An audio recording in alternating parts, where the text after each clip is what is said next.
Hi everyone, this is Aria. Welcome back to another one of my videos. This is the one about Mu Yemi. I know a lot of you have been waiting for my Mu Yemi video because this is the only dungeon that I've never done a heroic video for. So here it is. I apologize for the delay, but I've been busy shot calling for all my Mu Yemi runs.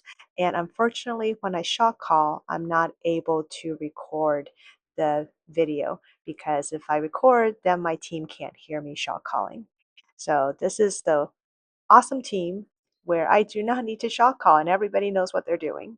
And Noodles is the one that's actually shot calling just the basics, but everybody on this team knows exactly how to do Mu Yemi heroic level at this point.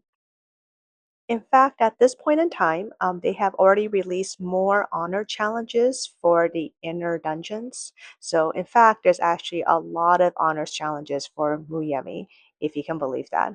So, feel free to click on your dungeon tab, take a look at the honor challenges. It is quite crazy what the system or what the game actually wants us to do for this dungeon.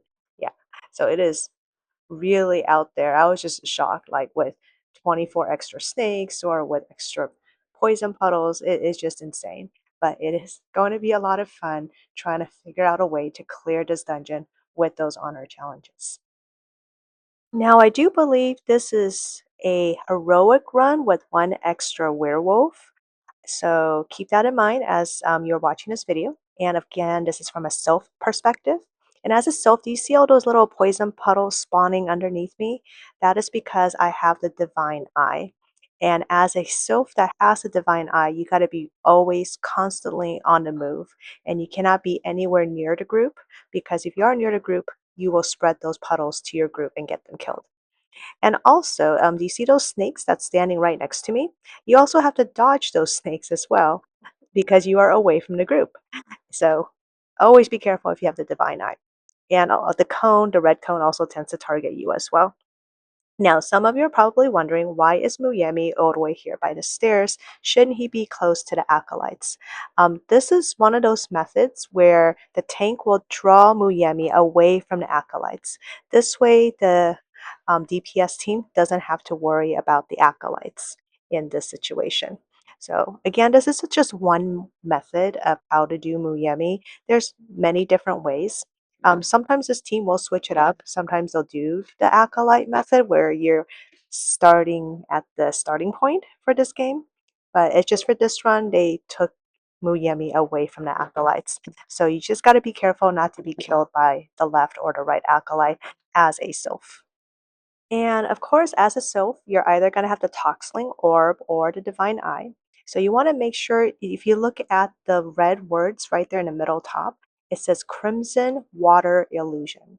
You want to always keep your eye on that and the countdown timer for it, because the instant the Crimson Water Illusion counts down to 0 seconds, if you have the Divine Eye, you must scan the group immediately. And it does help if you remind a group to kind of huddle in the middle next to Muyemi so everyone is together during the scan. Like right now, it says 0 seconds. This is where those name pops up, and you got to make sure you scan the group and make sure a name pops up to tell you who has the poison. Because if a name doesn't pop up, then the scan is not successful and somebody is going to die. Now, if somebody dies to the poison because you didn't scan correctly or they didn't get detoxed correctly, they cannot be revived. So now they are out for the rest of this run, which is going to hurt your DPS if it's a DPS that dies. If it's your tank that goes down, then it's definitely a wipe at this point. So doing the Toxling Eye, doing the Divine Eye and a Toxling Orb are super important jobs for a Sylph.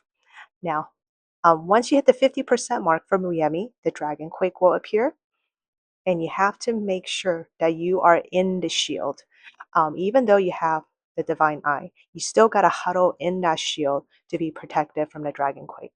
Otherwise, you will die.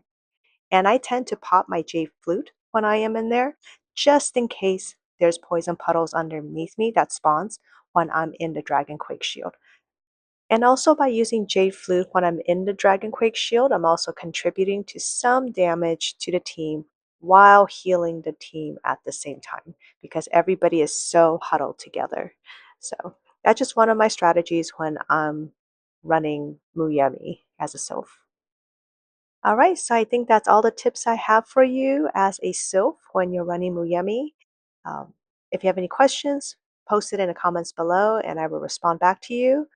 And in the meantime, here's another song from Aurelin that I'm going to play as part of this video. If you like the song, go to his channel and take a look. He makes all his own songs.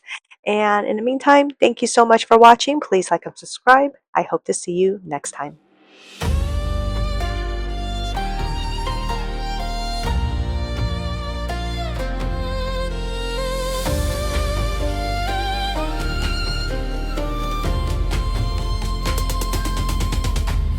苍穹之下，风起时，千年传说梦中起，剑光划破夜色里，心中。